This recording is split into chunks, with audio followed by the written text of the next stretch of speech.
ចឹងគឺ discount រហូតដល់$300ណោះបងប្អូនបាទសម្រាប់ subwoofer នេះអូខេបាទជំរាប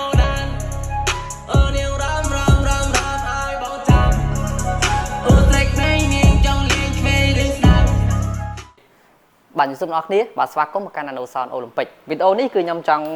ផ្ដល់ជាដំណឹងដល់បងប្អូនអ្នកនរគ្នាបាទឥឡូវនេះគឺខាងក្រុមហ៊ុនគាត់មានជាការ discount ច្រើនមែនតើបាទទៅលើ sub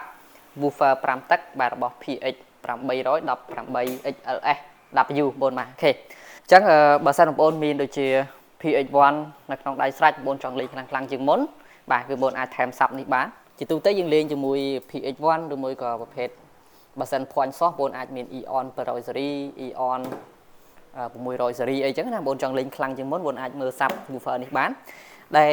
បើសិនយើងប្រើជាមួយ PX1 ទេគឺងាយមែនទែនបងបាទនេះយើងដោត output មកកន្ទុយទៅចូល sub ទៅគឺលឺឯងបាទដោយសារ sub នេះវាជាប្រភេទ ampli ជាប់ឯងអញ្ចឹងគឺងាយមែនទែនយើងឲ្យ signal មកកន្ទុយចូលទៅគឺលឺឯងអូខេអញ្ចឹងខ្ញុំធ្វើការបញ្ជាក់ទៅលើ sub woofer នេះគឺខាងក្រុមហ៊ុនក៏ discount ពី$1449គឺនៅសល់តែ$1149ទេបាទអញ្ចឹងគឺ discount រហូតដល់$300ណោះបងប្អូនបាទសម្រាប់ subwoofer នេះអូខេអញ្ចឹងសម្រាប់បងប្អូនដែលចង់បានឬមួយក៏ទន្ទឹងរង់ចាំការ promotion ឥឡូវនេះគឺមកដល់ហើយ discount រហូតដល់$300ជាពិសេសបងប្អូនប្រើជាមួយ PX1 ចេះគឺស៊ីគ្នាមែនតើអូខេអញ្ចឹងសម្រាប់បងប្អូនដែលចង់បានគឺបងប្អូនអាចតាក់ទងតាម page ឬមួយក៏តាម Telegram បានអូខេអរគុណបងប្អូនជួបគ្នានៅក្នុងវីដេអូក្រោយៗទៀត